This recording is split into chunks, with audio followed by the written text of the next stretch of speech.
Truck pack কর, মালামাল বড় না। এতদিন আমরা দুইজন মিলে পুরো ইভেন্টের কাজ করেছি।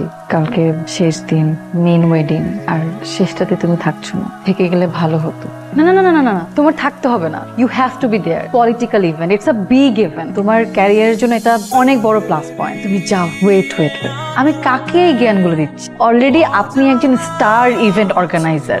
শুনেন, ভালো কাজটা আসলে মানে আমাকে একটু রেফার করতে পারেন চাইলে। মাথা রাখবো। তুই এখনই এত ভাব নিচ্ছ, লাগবে না আমার কোনো হেল্প। ওদিন বলছি না আমি একাই পারবো, আমি একাই উঠে দাঁড়াবো। I miss you. আমি উইয়ার্ড কোনো আইডিয়া লাগলে ফোন দিব। শহরটা মিস করে রিসিভ করবো। চলে গিয়ে বেঁচে গেছো। বাঁচিয়ে নিচ্ছি। ভালো থেকো সালমান। তুমিও অনেক বেশি। All the best. Thank you.